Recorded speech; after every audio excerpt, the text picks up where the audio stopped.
Hello friend, नमस्कार। मैं हूं अजीत और आपका स्वागत करता हूं आपके अपने यूट्यूब चैनल चंपारण टीवी में।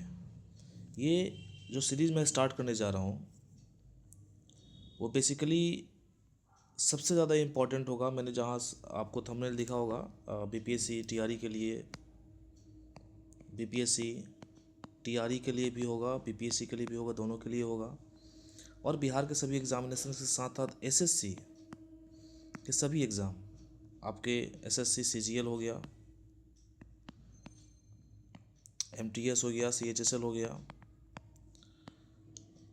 एस्ट्रोनो सीपीओ, सभी के लिए इक्वली इम्पॉर्टेंट है। क्योंकि मैं यहाँ पे ये सीरीज़ स्टार्ट करने का मेरा मेन मकसद जो है वो जो जीके में अधिक से अधिक मार्क्स को गेन करवाना है। ठीक है, मैं एक स्टूडेंट भी रह चुका हूँ और मैं अपने बारे में ज़्यादा यहाँ पर डिस्कस करना नहीं चाहता हूँ। कहा जाता है ना कि ज्ञान कहीं से भी मिले प्राप्त कर लेना चाहिए। तो मैं मेरा जो जर्नी स्टार्ट होगा यहाँ पे अभी, मैं प्रत्येक सीरीज़ में 30 क्वेश्चन लेके आऊँगा और कोशिश करूँगा उस 30 क्वेश्चन को ऐसे पोस्टमार्टम करूँ कि प्रत्येक क्वेश्चन से लगभग एक क्वेश्चन में मैं 7 to 10 चीज़ें बताऊँगा, ऐसी एक्स्ट्रा बताऊँगा। या फिर जब भी मैं चैप्टर स्टार्ट करूँगा उससे पहले उस चैप्टर की मैं थ्योरी जो है वो आपको क्लियर बता दूँगा। उसके बाद क्वेश्चंस लगाना स्टार्ट करेंगे हम लोग। यकीन मानिए, आप हमसे 10 क्लास कीजिए, 30 क्वेश्चंस का 10 क्लास आप हमसे कीजिए। 10 क्लास के बाद आप खुद में ये ऑब्जर्वेशन करेंगे कि आपने खुद के अंदर कितना इम्प्रूवमेंट किया है। दूसरी एक और चीज़, मैं ये जो सीरीज़ स्टार्ट करूँगा वो वीक में, एक्चुअली मेरे पास भी ज़्यादा टाइम होता नहीं है, बट मैं 2-3 क्लास ले लूँगा, कोशिश करूँगा लेने के लिए। और उसके बाद धीरे धीरे मैं इसे बढ़ा भी सकता हूँ। स्टार्टिंग में 2-3 क्लास ही स्टार्ट करूँगा, मतलब एक सप्ताह में 2 से 3 क्लास लूँगा, ज़्यादा नहीं, इससे ज़्यादा नहीं। तो ये सारा चीज़ इंट्रोडक्शन हुआ। और आज जो मैं पढ़ाने जा रहा हूँ, आज का जो चैप्टर होगा हमारा, वो रिलेटेड होगा आपका पैलियोलिथिक एज से रिलेटेड होगा। ठीक है, उससे रिलेटेड क्वेश्चंस होंगे और क्वेश्चंस के साथ उसका पोस्टमार्टम करेंगे, उससे सारी चीज़ें देखेंगे। और इस सेशन के बाद ये जो 30 क्वेश्चन हो जाएंगे, इसके बाद आप खुद से एज्यूम करेंगे और किसी भी तरह का क्वेश्चन जा कर के आप लगाएंगे। यकीन मानिए, हो सकता है मैं यहाँ पे सेट में क्वेश्चंस का स्टैंडर्ड कुछ लो रखा हूँ, लेकिन आप यकीन मानिए किसी भी तरह का आप क्वेश्चन लगाएंगे, चाहे आप पीसीएस का या फिर स्टेट एसएससी सीजीएल का या फिर यूपीएससी लेवल तक कब लगाएंगे, तो यकीन मानिए मैं सारी चीज़ों को कवर करूँगा, एक छोटी से छोटी चीज़ों को कवर करूँगा, ताकि आपका हर एक पॉइंट कवर हो जाए और आप क्वेश्चंस को अटेम्प्ट कर पाएँ। उसी तरह से मैं इसको रखा हूँ। क्वेश्चंस का लेवल भले ही ईजी होगा। चलिए, पहला क्वेश्चन है आपका यहाँ पे कि पूरा पाषाण युग का मानव मुख्यतः किस पर निर्भर थे, मतलब पैलियोलिथिक जो मैन थे वो किस पर डिपेंड होते थे। ठीक है, ये क्वेश्चन है। तो सबसे पहले हम कुछ चीज़ों को डिस्कस करना चाहते हैं।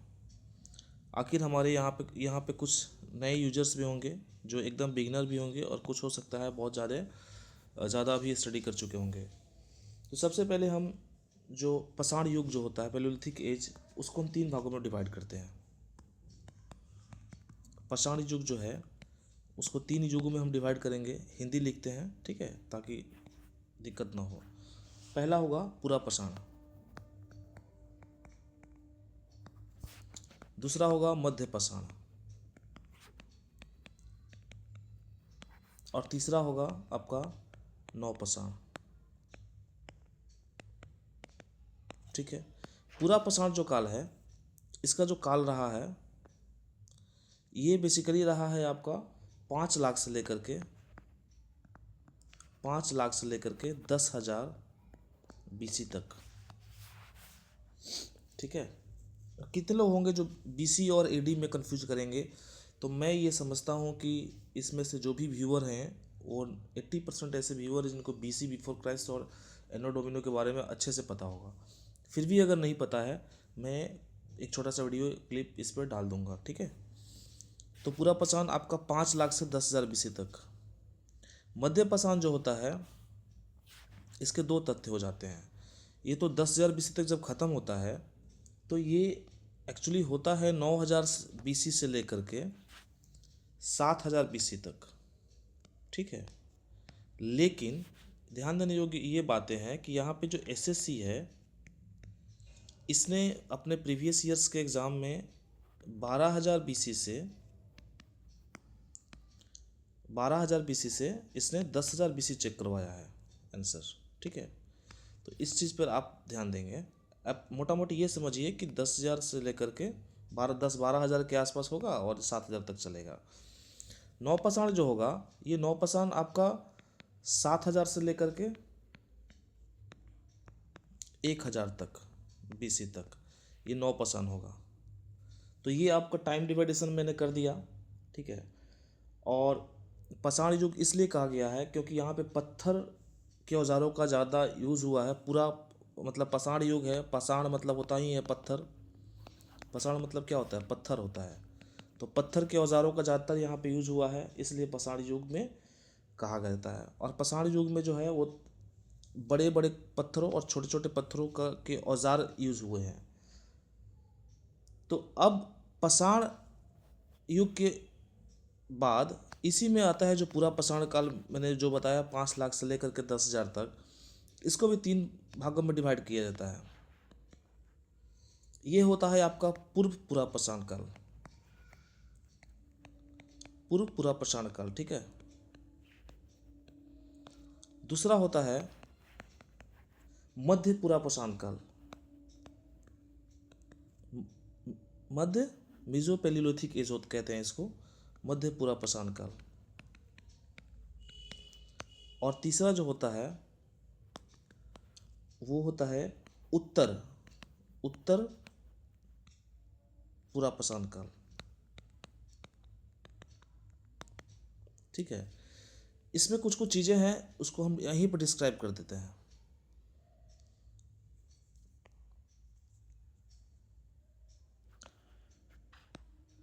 ये जो पूरा पाषाण काल है का पूर्व कि देखिए कोई भी काल जो होता है, किसी भी काल या सभ्यता, किसी भी काल को जब हम लोग डिवाइडेशन करते हैं या कोई भी सभ्यता को जो डिवाइडेशन होता है, आप इस तरह से समझिए सिंपल सी चीज़ में, कोई भी काल पहले बहुत पहले होगा, उसके बाद उसका कोई पीक पॉइंट आया होगा और फिर उसके बाद वो उसका ढलान पॉइंट आया होगा।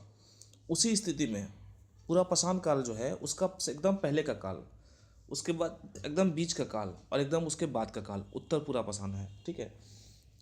तो पूर्व पूरा पाषाण में कुछ कुछ घाटी है जो सबसे इम्पोर्टेंट है। इसको हम ह्यूम युग के दौरान इसको देखा गया था, इसको हिम युग भी कहा जाता है, इस काल को हिम युग भी कहते हैं, कहीं कहीं पूछ सकता है। उसके बाद इसमें कुछ इंपॉर्टेंट घाटी है जैसे सोन घाटी, सोन या सोहन घाटी भी कहते हैं इसको, ठीक है। जैसे बेलन घाटी होता है, बेलन घाटी, सोन घाटी ये पंजाब में पड़ता है, बेलन घाटी जो होता है यूपी में पड़ता है, ठीक है। उसके बाद आता है डिडवाना, डिडवाना एक प्लेस है पूरा पाषाण काल का पूर्व पूरा पाषाण में आता है डिडवाना, ये जो राजस्थान में आता है, ठीक है। उसके बाद आता है आपका पटने, पटने एक जगह है, कहाँ का, पटने आपका महाराष्ट्र में है। यहीं से एक चीज़ मिला है, बहुत इंपॉर्टेंट चीज़ यहाँ से मिला था, पता है क्या, शुतुरमुर्ग का अंडा मिला है यहाँ से। क्या मिला है, शुतुरमुर्ग का अंडा महाराष्ट्र के पटने से मिला है। और भी एक इम्पॉर्टेंट जगह है जहाँ पे अभी हाल ही में घटना हुआ, याद है ना, पहलगाम, दिल दहला देने वाली घटना थी, कश्मीर में है। ये कुछ इम्पोर्टेंट था। अब हम देखते हैं मेजियोलिथिक में, मतलब पूरा पाषाण काल में, मध्य पूरा पाषाण काल में यहाँ पे एक तकनीक बहुत इम्पोर्टेंट है, फ्लैग तकनीक, फ्लैग तकनीक। एक्चुअली ये फ्लैग तकनीक है क्या, ये पत्थर को औजार के रूप में बनाने का एक तरीका है, जिसमें क्या होता था, पत्थर को कोर की तरह नुकीला बनाया जाता था। जैसे होता है ना, जैसे आप देखे होंगे क्या कहते हैं उसको, मतलब पत्थर को नुकीला बना करके एक औजार बनता था फ्लैग तकनीक से, उसको फ्लैग तकनीक कहा गया है। जो चीज़ें इंपॉर्टेंट है मैं बता रहा हूँ। इसका काल आप कह सकते हैं 50,000 से लेकर के 40,000 तक, ठीक है। इसी काल में जो है वो शिकार करना, देखिए ध्यान से, हंटिंग इसमें स्टार्ट होता है और भोजन को इकट्ठा करना स्टार्ट होता है। मतलब हंटिंग एंड फूड गैदरिंग यहाँ पे स्टार्ट होता है, ठीक है। और यहाँ पे एक जगह है अतिर पक्कम, एक ये स्थल है मध्य पूरा पाषाण काल का, जो कि बहुत इंपॉर्टेंट है, इसको भी याद रखेंगे। अब हम आते हैं उत्तर पाषाण काल। ये बेसिकली जो है वो 40,000 से लेकर के 10,000 के बीच माना जाता है बीसी में, जब भी हम बात करेंगे बीसी, ठीक है। इसमें चकमक पत्थर का प्रयोग किया गया है। चकमक पत्थर का प्रयोग किया जाता है और यहीं पे भीम बेटिका देखा गया, भीम बेटिका देखा गया, ठीक है। भीम बेटिका पता ही है आप लोग को, मध्य प्रदेश में पड़ता है। मध्य प्रदेश में एक जगह है बेतवा नदी के किनारे, बेतवा नदी के किनारे पड़ता है, ठीक है। और ये जो भीम बेटिका है, इसके अलावा इनाम गांव,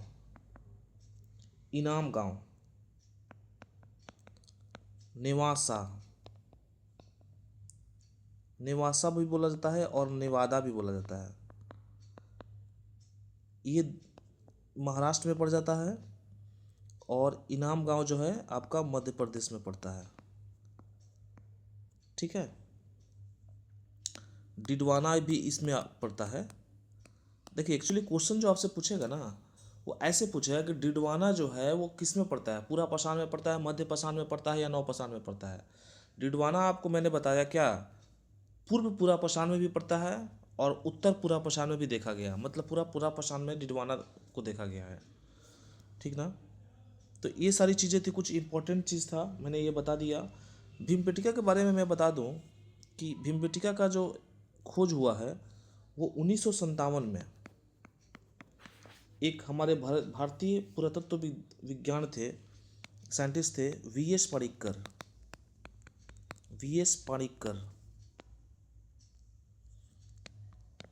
पाणिक्कर जी थे। इनके द्वारा जो है इसको खोज किया गया और भारत की सबसे पुरानी चित्रकला है, सबसे पुरानी चित्रकला, ओल्डेस्ट है ये, ठीक है ना, सबसे ओल्डेस्ट है। ये सारी चीज़ें हो गई, आपने देख लिया, कहीं से कोई दिक्कत नहीं है। यहीं पर एक चीज़ और आप नोट कर सकते हैं कि भारत में जो शैल चित्रों की पहचान की गई थी या खोज की गई थी, वो किसके द्वारा की गई थी। तो एक थे ऑर्चिबल्ड कैम्पबेल, मतलब एक कैम्पबेल आप कर सकते हैं, ऑर्चिबल्ड कैम्पबेल, इनके द्वारा शैल चित्रों की पहचान की गई थी सबसे पहले। शैल चित्र की पहचान कहिए या आप खोज कहिए, इनके द्वारा की गई थी, ठीक ना। तो ये एक इम्पॉर्टेंट चीज़ है, इसको आप जान लीजिए। तो मैंने मोटा मोटी पूरा पाषाण के बारे में आपको सारी चीज़ें अच्छे से बता दिया है। कुछ चीज़ें मैं और बता देना चाहता हूँ पूरा पाषाण के बारे में। से पहले आपको एक चीज़ बता देता हूँ,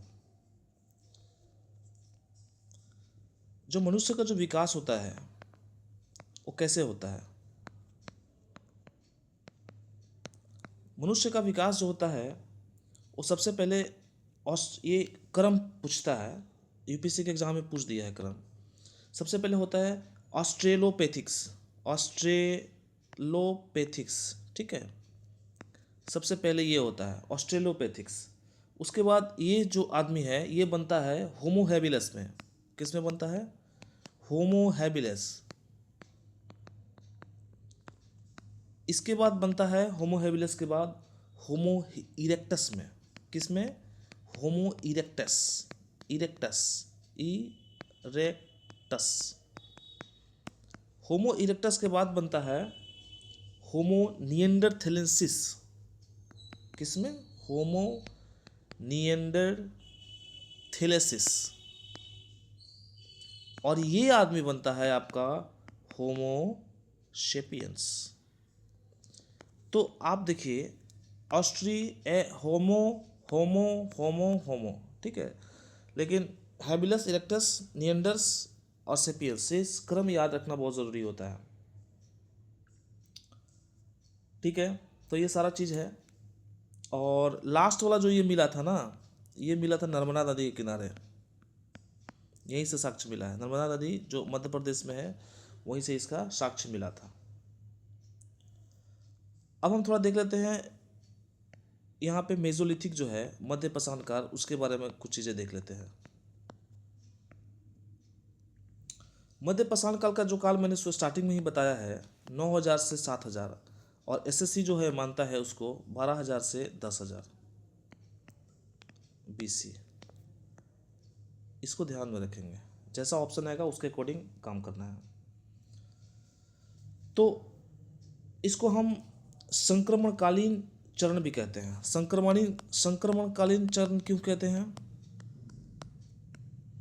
क्योंकि पूरा पाषाण काल से मध्य पाषाण काल के तरफ विकास होता है, धीरे धीरे विकास होना शुरू होता है। यहाँ के लोग जो पूरा मध्य पाषाण काल के जो लोग थे वो धीरे धीरे जो है वो आपके वस्त्र पहनना स्टार्ट करते हैं, ठीक है। कृषि के तरफ जो गैदरिंग होता था वो धीरे धीरे यहाँ पे स्टार्टिंग होने का पॉइंट स्टार्ट होता है, और पशुपालन यहाँ से स्टार्ट होता है। पशुपालन स्टार्ट होता है यहाँ पे। क्या क्या होता है यहाँ पे? शिकारी होते हैं और चरवाहा, पशुपालन यहाँ स्टार्ट होता है, ठीक है। यहाँ का जो कुछ इम्पोर्टेंट चरण था वो हम देख लेते हैं। इम्पोर्टेंट प्लेसेस, सबसे इम्पोर्टेंट प्लेस है एक लंघनाज। क्या है? लंघनाज, ये यूपी में पड़ता है। बागौर, ये राजस्थान में पड़ता है। कहाँ पे पड़ता है? राजस्थान में। शंगनकल्लू, शंगनकल्लू एक जगह है जो आपका पड़ता है कर्नाटका में, कर्नाटका। तुतिकोरिन, बंदगरा भी है, पता है ना? तुतिकोरिन दक्षिणी तमिलनाडु या तमिलनाडु आप कह सकते हैं। और भीमबेटका, आदमगढ़, ये आपका पड़ता है एमपी में। बेतवा नदी के किनारे है, ठीक ना। तो ये सारी चीज़ें थी। कोई प्लेस का नाम छूट जाता आप लोग ज़रूर कमेंट में इस चीज़ को बताएंगे भाई, क्योंकि मुझे जहाँ तक याद रहता है मैं कोशिश करता हूँ उसको लिख ही दूँ, और इंसानी हूँ, भूल ही भी सकता हूँ, ऐसा कुछ ये चीज़ नहीं है, ठीक है। अब हम इसको जो मेसोलिथिक कहा गया ना, उसका कारण ये था कि देखिए इसके वर्ड में ही छुपा है, मेसोलिथिक के वर्ड में छुपा है। मेसो मतलब होता है छोटे पत्थर, छोटे पत्थर वाले काल। तो इसमें छोटे पत्थर का यूज होता था ज़्यादा, इसलिए इसको मेसोलिथिक कहा गया। अब आइए थोड़ा सा हम नवपाषाण के बारे में देखते हैं। नवपाषाण के बारे में देखते हैं। जो नवपाषाण काल था वो 7000 BC से लेकर के 1000 BC तक हुआ है, ठीक ना। 7000 BC से लेकर के 1000 BC तक इसको जाना जाता है। यहाँ पे कृषि जो था वो स्टार्ट हो गया था। कृषि यहाँ पे क्या था? स्टार्ट हो गया था, और उसका अभ्यास शुरू था। यहाँ पे सबसे इम्पोर्टेंट चीज़ एक था कि पॉलिश किया हुआ पत्थर यूज होता था।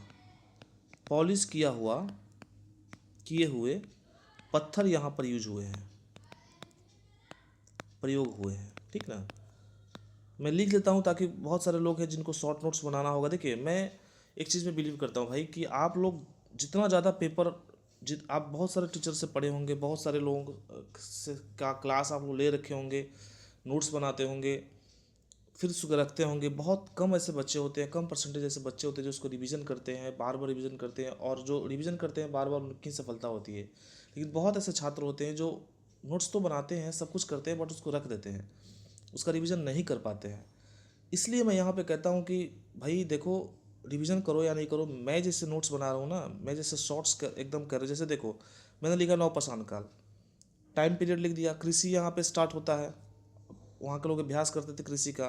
पॉलिश किए हुए पत्थर, आप सीधे लिख सकते थे यहाँ पे पॉलिश किया हुआ, पॉलिश आप पत्थर लिख सकते थे, आपका शॉर्ट नोट्स तैयार होगा। क्योंकि आप एकदम कम पेज में, एकदम एक पेज में आपका पूरा हो, और उसको आप रिवीजन कर जाइए, ठीक है ना।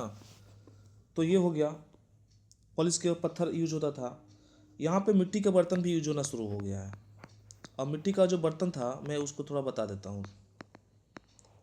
यहाँ पे मिट्टी का जो बर्तन यूज होता था ना, वो कौन सा यूज होता था, ब्लैक यूज होता था और रेड यूज होता था, ब्लैक और रेड यूज होता था। उसके बाद गेरुआ रंग का भी यहाँ पर यूज होना शुरू हो गया, गेरुआ रंग।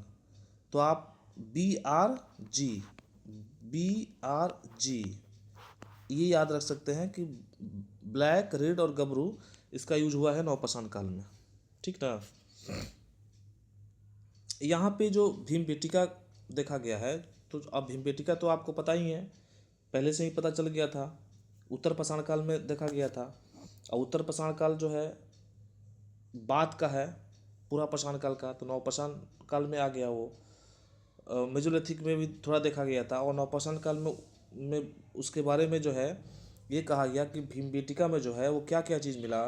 तो भीमबेटिका में पशु पक्षियों का जो फोटो मिला था, मानव का, पशु पक्षी का और जानवर का चित्र मिला है। किस किस का, मानव का, पशु पक्षी का और जानवर का चित्र मिला है। ये चित्र मिला है कहाँ पे, भीमबेटिका में, नवपाषाण काल में, ठीक ना। इसमें एक और चीज़ इंपॉर्टेंट था कि यहाँ के जो लोग थे ना नवपाषाण काल के, वो लोग संपत्ति के मालिक होते थे, ये संपत्ति के मालिक थे, संपत्ति के मालिक होते थे। अब हम कुछ स्थल के बारे में बात करते हैं। जैसे सबसे इम्पोर्टेंट स्थल है एकदम VVI वाला, मेहरगढ़। मेहरगढ़ के बारे में पता ही होगा, जो कि वर्तमान में कहाँ पे है, पाकिस्तान में, उत्तरी पाकिस्तान में, ठीक है, पाकिस्तान में है। और यहाँ पे मेहरगढ़ में क्या मिला है, यहाँ पे आपको मिला है गेहूँ, जौ, गेहूँ मिला है, जौ मिला है, कपास मिला है। मेहरगढ़ से गेहूँ, जौ और कपास मिला है। उसके बाद एक और स्थल है, एक नहीं दो स्थल है जो कि बड़ा ही इंपॉर्टेंट है। एक है ब्रुज होम और एक है गुफ कराल, ये दोनों श्रीनगर में है। ब्रुज होम जो है वो श्रीनगर में है। यहाँ पे क्या मिला है ना कि मालिक के साथ कुत्ता को दफनाया जाता था, मालिक के साथ, सॉरी,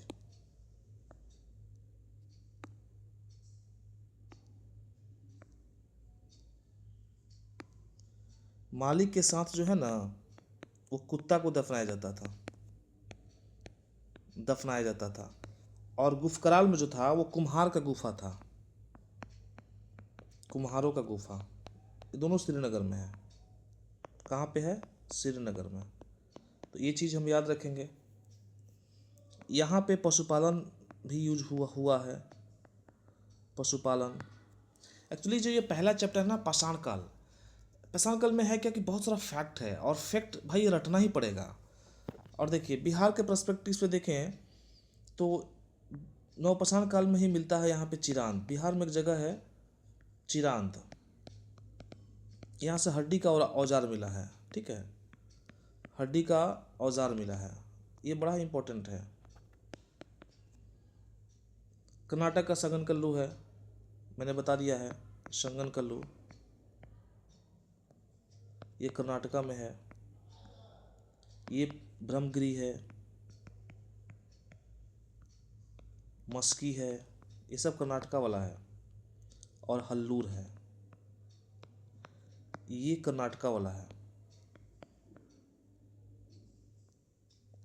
ठीक है, तो इसको याद रखेंगे हम। उसके बाद यूपी में एक जगह है कुलडीहुआ, सबको पता होगा ये चीज़, लेकिन मेरा काम है पढ़ाना। कुलडीहुआ, यहाँ से पता है क्या मिला है? चावल मिला है। कुलडीहुआ से चावल मिला है, नवपाषाणिक स्थल है ये, और सबसे पुराना है, ओल्डेस्ट में आता है। आंध्र प्रदेश की अगर हम बात करें, आंध्र प्रदेश में जो है भीमा कृष्णा तुंगभद्रा नदी के पास में जो है एक जगह था बुढ़िहाल, उल्लूर, बड़िहाल, उल्लूर।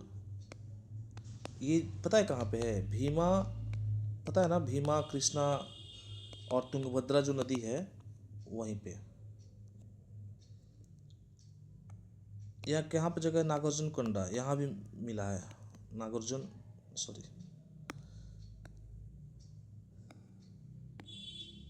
नागार्जुन, नागार्जुन कोंडा। ठीक है,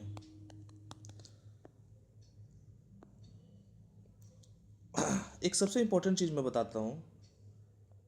असम में दाओजलू दावोजली हेडिंग, ठीक है, यहाँ पे जेडाइट पत्थर पाया गया है। जेडाइट पत्थर पाया गया है दाओजली हेडिंग में, असम में है। गारो पहाड़ी यहाँ भी पाए गए हैं, ये असम में है। ठीक है, तो ये सारी चीज़ें हैं आपको जो याद रखने हैं। तो मैंने आपको बता दिया तीनों चीज़। अब इसमें ही हम थोड़ा सा देख लेते हैं, थोड़ा सा चीज़ कि ताम्रपाषाण काल जो होता है जिसमें तांबे का यूज़ हुआ है। तो तांबा का जो युग है उसके बारे में बात करते हैं। चालकोलिथिक जो यूज होता है उसके बारे में बात करते हैं। तो चालकोलिथिक में सबसे पहले तो आपको ज्ञात ही होगा कि सबसे पहली धातु जो है तांबा, जिसको जो है वो खोजा गया। तांबा जो है सबसे पहले खोजा गया था मनुष्य के द्वारा, सबसे फर्स्ट, प्रथम डिस्कवर है, खोजा गया इसको, तांबा को। इसका जो पीरियड होता है चालकोलिथिक एज का, चालकोलिथिक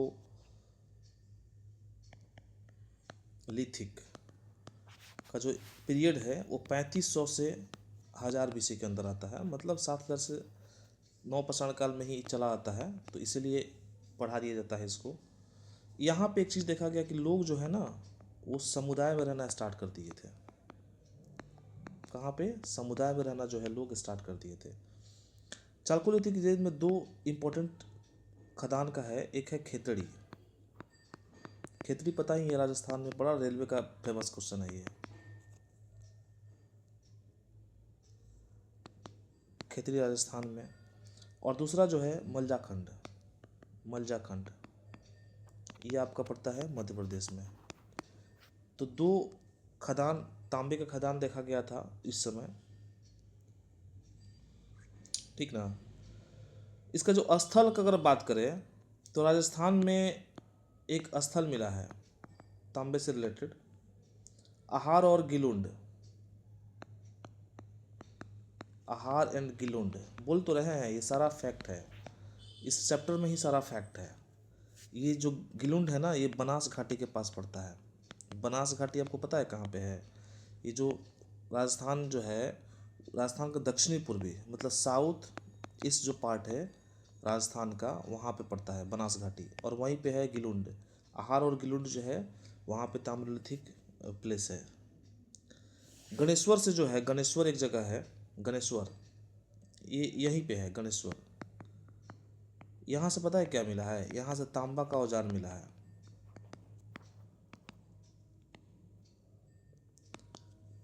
चिरांद,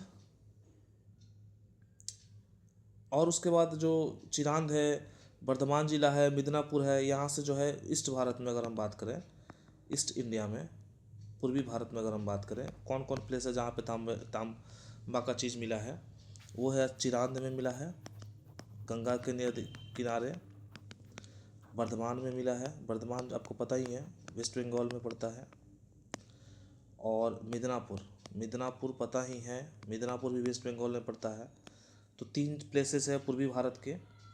अगर हम वेस्टर्न इंडिया में जाएं, वेस्टर्न इंडिया में एक प्लेस है मालवा, यहाँ भी मिला है। मालवा नर्मदा नदी के किनारे, नर्मदा नदी के किनारे मिला है। उसके बाद है आपका कायथा। कहाँ पे? कायथा। कायथा आपका है काली सिंधी, काली सिंधी एक जगह है वहाँ पे। अगर हम पश्चिमी महाराष्ट्र की बात करें, पश्चिमी वेस्टर्न महाराष्ट्र की अगर हम बात करें, सॉरी भाई, इसको मिटा दो। महाराष्ट्र की बात करें हम, तो जॉर्ब और पावेरी एक जगह है, 2 जगह है, जॉर्ब और पावेरी। पावेरी या पावरा कहते हैं इसको, दोनों कहते हैं पावरा, क्योंकि गोदावरी नदी पड़ती है उसके बगल में है। और एक प्लेस है वेस्टर्न महाराष्ट्र में ही, शावलदा। क्या है? शावलदा, जो कि तापी नदी के किनारे। एक सबसे इम्पोर्टेंट चीज़ है, जारवे संस्कृति बार बार पूछेगा कि इसमें इनमें से कौन जो है वो जारवे संस्कृति के अंतर्गत नहीं आता है, ठीक है। और यह पूछ देगा कि इनमें से कौन कौन जारवे संस्कृति के अंतर्गत आता है। तो जारवे संस्कृति जो पूरा पाषाण काल से रिलेटेड है, पाषाण काल से बहुत इंपॉर्टेंट क्वेश्चन ये जारवे संस्कृति के बारे में बार बार पूछता है, ठीक है। जारवे संस्कृति देखिए कौन कौन से आते हैं। जारवे संस्कृति में आपके 6 चीज़ें आती है, 6 प्लेस आता है जारवे संस्कृति के अंतर्गत। सबसे पहले है नेवासा, महाराष्ट्र में बताए थे मैं। दैमाबाद, दैमाबाद, चंदोली, अच्छा, इनाम गांव, नासिक, और छठा है नौदा टोली, नर्मदा नदी, ठीक है। ये चीज़ मैंने आपको बता दी है। 6 भाई जरूर याद रखना, कौन सा पूछ देगा इसमें से नहीं आता है। और आपको पता ही है कि मैंने आगे ही बता दिया था कि नवपाषाण काल में ताम्रपाषाण काल में जो है लो अब दफनाना शुरू कर दिया गया था। हालांकि नवपाषाण काल में से ही दफनाने की प्रथा शुरू हो गई थी। तो कैसे पता चला? तो कलश दिखा था नवपाषाण काल के लास्ट में, कलश देखा गया, और कलश को मान करके दफनाना स्टार्ट हुआ था, दफनाने की प्रथा स्टार्ट हुई थी। तो मोटा मोटी देखिए सारा चीज़ हमने कवर कर चुका है। ये पूरा पाषाण काल का हर पॉइंट हमने कवर किया है। तो आप इसको जो है, मैं ये शॉर्ट नोट्स जो मैंने अभी बताया है, एकदम छोटे छोटे चीज़ें मैंने बताया है। आप इसको जो है वो याद कर सकते हैं, देख सकते हैं, और इसको आप रिवीजन करेंगे। 2-3 बार रिवीजन जब करेंगे ना तो सारा चीज़ आपको कवर हो जाएगा। मैं थोड़ा इसको मिटा देता हूँ, जो इम्पोर्टेंट मैंने जो यहाँ लिखा है ना, ये सब आपके नोट्स में काम नहीं आएगा। ये वाला चीज़ पार्ट में हटा देता हूँ। चलिए अब मैं क्वेश्चन देखता हूँ, ठीक है। क्वेश्चन की तरफ हम आते हैं। पूरा पाषाण युग का मानव मुख्यतः किस पर निर्भर करते थे? मतलब पेलियोलिथिक जो थे। अब आप लोग क्वेश्चन बनाएंगे, हालांकि मैंने यहाँ पे आंसर लिखा हूँ, लेकिन इस पर आप लोग ध्यान ना देकर के एकदम क्वेश्चन पे ध्यान देंगे। एकदम paleolithic man mainly depends on किस पर डिपेंड करते थे? मैंने अभी बताया पेलियोलिथिक किस पर डिपेंड करते थे। शिकार करते थे और हंटिंग करते थे और फूड का गैदरिंग करते थे, ठीक है। भारत में पूरा पाषाण युग जो है कि औजार सामान्यतः किस पत्थर के बने होते थे? तो देखिए ये क्वार्जाराइज का यूज ज़्यादा होता था, लेकिन असम के दाओ जुंगली में जडाइट पत्थर का यूज हुआ है। ये मैंने आज के लेक्चर में मैंने बताया थोड़ी देर पहले कि असम के दाउजली हेडिंग में जडाइट पत्थर का यूज हुआ है, यहाँ पे क्वार्जाइट का यूज हुआ है। भीमबेटका का शैलाश्रय जो है वो कहाँ पे है? मैंने बताया है बेतवा नदी के किनारे है। मध्य पाषाण युग की पहचान किससे होती है? अब आप बताइए मुझे, मध्य पाषाण युग की पहचान किससे होती है? मैंने क्या बताया है? मैंने क्या बताया? मध्य पाषाण, मेजोलिथिक, यही बताया ना। मेजो मतलब क्या होता है भाई? छोटा होता है ना, छोटा होता है। और लिथिक मतलब क्या होता है? पत्थर होता है, मतलब सूक्ष्म पत्थर वाला जो चीज़ होगा वो इससे रिलेटेड होगा, यही होगा। तो देखो ना कौन सा विशाल है तो कहीं तो होगा नहीं। सूक्ष्म पाषाण माइक्रोलिथिक ये होगा। कॉपर टूल्स तो ये तो ताम्रलिथिक हो गया। और लोहे के औजार ये तो होगा ही नहीं, तो सबसे पहले यही होगा। आदमगढ़, देखिए आदमगढ़ के बारे में भी मैंने बताया। आदमगढ़ के साथ एक और प्लेस का मैंने नाम बताया है, पता है क्या? आदमगढ़ और भीमबेटका, याद रखिए। भीमबेटका, आदमगढ़ और भीमबेटका मैंने बताया है ना। कहाँ पे है? मध्य प्रदेश में।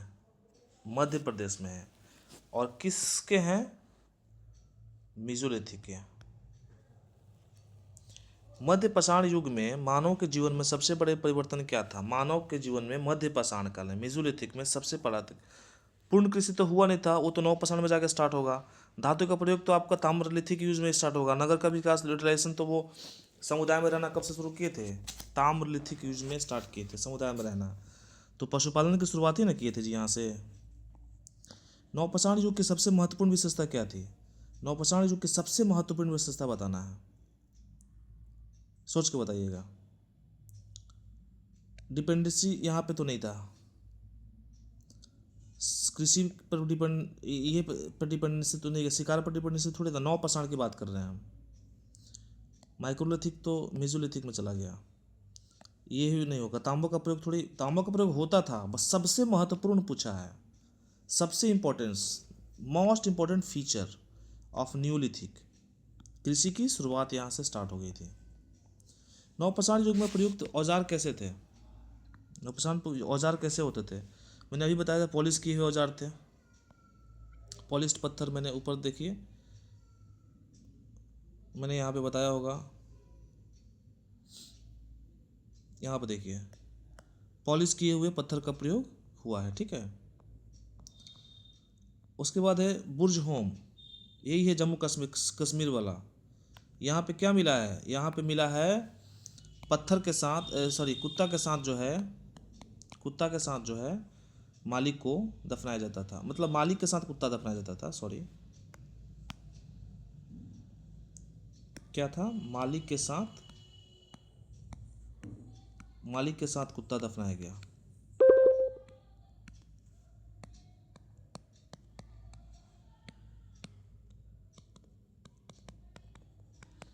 ठीक है।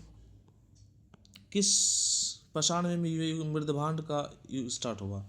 तो मैंने तो बताया है, ब्लैक, रेड और गबरू, BRG, ये स्टार्ट हुआ है न्यूलिथिक में।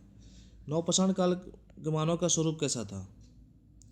देखिए नवपाषाण काल में कृषि स्टार्ट हो गया था, डिपेंडेंसी कृषि पर ज़्यादा हो गया था, तांबा का यूज स्टार्ट हो गया था ताम्रलिथिक में। तो इसका मतलब घुमंतु तो थे नहीं, समुदाय में रहना स्टार्ट कर दिए थे वो लोग। तो जब समुदाय में रहना स्टार्ट कर दिए रहेंगे तो निश्चित तौर पर अस्थायी भी नहीं रहेंगे। और उस समय जब घर और बनाना स्टार्ट करेंगे, ये सब जब स्टार्ट कर दिए रहेंगे तो अस्थायी ही शुरू हो जाएंगे ना। किस पाषाण युग में कुत्ते को पालतू बनाया गया? देखिए कुत्ते को पालतू जो है, एक मैंने टर्म पहले ही लिखाया था कि यहाँ से जो है मध्य पाषाण काल के मानव शिकारी और चरवाहे थे, ठीक है। शिकारी थे और चरवाहे थे, मतलब पशु को जो है पालना स्टार्ट कर दिए थे वो। देखिए मध्य पाषाण काल में मैंने आपको बताया था कि पशु को जो है मेसोलिथिक में संक्रमण, इसलिए संक्रमणशील कहा गया उन्हें, क्योंकि वो शिकारी थे, चरवाहे थे और पशुपालन स्टार्ट कर दिए थे। तो सबसे पहले जब पशुपालन स्टार्ट कर दिए रहेंगे तो कुत्ते को पालतू बनाया था। लेकिन कितना लोग कंफ्यूज हो जाते हैं, क्या कुत्ते को नाम सुनते सुनते सबसे लोग समझते हैं क्या कि नवपाषाण काल का वो जो मालिक के साथ दफनाया जाता था ना, वही वाला चीज़ है, लोग मार देते थे इसको। लेकिन ये नहीं होगा, मध्य पाषाण काल होगा, ठीक ना। कौन सा कथन पूरा पाषाण युग के बारे में सही है? तो देखिए, पूरा पाषाण युग के बारे में कौन सा कथन सही है? कृषि का विकास इसमें हुआ नहीं था, पूरा पाषाण है, पूरा पाषाण है। सोचिए ना, सबसे पहले वाला पाषाण है जिसका एज था 5 लाख से लेकर के 10,000 तक, उस समय का बात कर रहे हैं। उसमें पूर्व पूरा पाषाण है, तो पूर्व पूरा पाषाण क्या था? 5 लाख से 50,000 तक। अब इस समय क्या था? अग्निय का ना उपयोग ज़्यादा होता था। अरे पत्थर को लड़ा लड़ा के लोग काम करता था। नवपाषाण युग को किस नाम से जाना जाता था? नवपाषाण युग को किस नाम से जाना जाता था? देखिए, फूड गैदरिंग तो था नहीं। फूड गैदरिंग किस में था? पूरा पाषाण काल में था, पाषाण काल में था, पूरा पाषाण में। और खाद्य उत्पादन, प्रोड्यूस तो कर नहीं पाते थे ये लोग, सॉरी नहीं, इसी में कर पाते थे। ठीक है, लौह युगीन हो नहीं पाया था, कांस्य युगीन था नहीं। कांस्य युगीन तो हड़प्पा वाला हो गया, यही होगा। ठीक। मेहरगढ़ का संबंध कहाँ है? मेहरगढ़ आपका पाकिस्तान में था। मेहरगढ़ मिला है नवपाषाण में।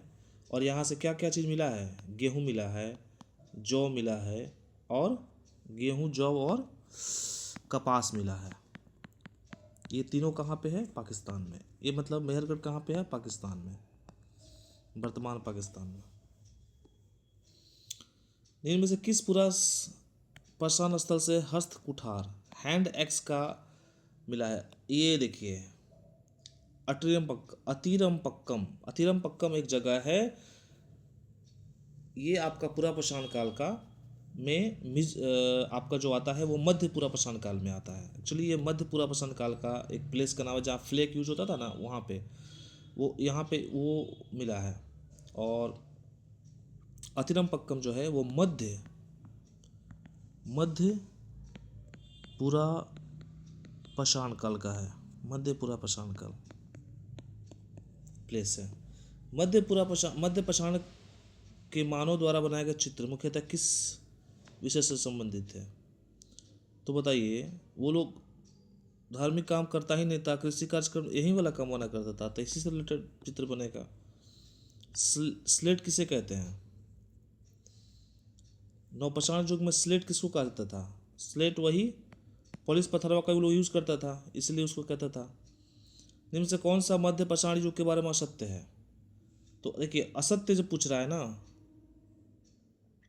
किसके बारे में पूछ रहा है? मध्य पाषाण, मतलब मीजोलिथिक के बारे में पूछ रहा है। कौन सा इसमें से गलत है? तो सूक्ष्म यूज ऑफ माइक्रोलिथिक, मतलब सूक्ष्म पाषाण औजारों का प्रयोग, ये तो भाई सही था ना। अब देखिए, मीजोलिथिक में तो मीजो का ही यूज होगा, माइक्रो का ही यूज हुआ है, तो ये तो सही है। लेकिन ये पूछा है क्या? असत्य पूछा है, तो ये मतलब सही है। अच्छा, बिगिनिंग ऑफ डिमोस्टिकेशन, मतलब पशुपालन का स्टार्ट हो जाना, ये तो सही बात है, ये तो असत्य पूछा है। फुली डेवलप्ड एग्रीकल्चर तो नवपाषाण काल में हुआ है, तो ये तो गलत हो जाएगा। ठीक है, तो ये इनका आंसर मतलब यही हो जाएगा। भीमबेटिका के शैल चित्रकला में मुख्यतः किस युग से संबंधित है? देखिए, अब मैंने क्या बताया, चित्रकला, चित्र शैली, और भीमबेटिका का जो चित्र शैली है उसको खोजा किसने था? आर्चीबाल्ड कैम्पबेल ने। ठीक है, आर्चीबाल्ड कैम्पबेल, नवपाषाण काल में खोजा गया था। तो पूछा गया था उसमें जो है वो चित्र खोजा गया नवपाषाण काल में, लेकिन वो किससे संबंधित था? तो पेलियोलिथिक और मेसोलिथिक से संबंधित था, पूरा और मध्य पाषाण काल में। सबसे पहले वाला काल का फोटो वोटो था वहाँ पे। नवपाषाण युग में मानव द्वारा पहली बार किस गतिविधि का संगठित रूप से देखने को मिला? Which activity first appeared in an organised form during the neolithic age? Neolithic age में क्या चीज़ सबसे ऑर्गेनाइज मिला था? कृषि था। बुरजहोम में पाए गए आवासों की विशेषता क्या थी? देखिए, बुरजहोम में जो था ना, ये कहीं भी, ये जो चीज़ है कि बुरजहोम में जो आवास थे वो कहाँ पे हैं, ये क्लियर कैसे थे वो आवास, वो क्लियर नहीं है। बुरजहोम श्रीनगर में ज़रूर है, और श्रीनगर से जो है वो श्रीनगर से 16 किलोमीटर पश्चिम में पड़ता है, जहाँ पर ये चीज़ लिखा गया है कि श्रीनगर में 16 किलोमीटर पश्चिम में, ठीक है, वहाँ पे मालिक के साथ कुत्तों को दफनाया जाता था, ये चीज़ मेंशन है। और गड्ढानुमा घर जो है ये कहीं दिखा नहीं है, बट ये चीज़ एनसीईआरटी से मुझे मिला था तो मैं इस क्वेश्चन को यहाँ पे लगा दिया था, ठीक है। इनमें से कौन सा स्थान नवपाषाण युग में अग्नि के नियमित उपयोग का प्रमाण देता है? अग्नि के नियमित उपयोग का प्रमाण, सबसे ज़्यादा अग्नि का नियमित उपयोग हुआ है बुर्जहोम में। मध्य पाषाण युग को संक्रमण काल, देखिए संक्रमण काल, ये क्वेश्चन ट्रांजिशन फेज क्यों कहा गया है मध्य पाषाण को? क्योंकि शिकार से कृषि की ओर संक्रमण होता है, इसलिए कहा गया है, मैं पहले ही बताया था। नवपाषाण युग में मानव समाज का प्रमुख आर्थिक सुधार आधार क्या था? कृषि था। कृषि, नवपाषाण युग में कृषि हो गया था।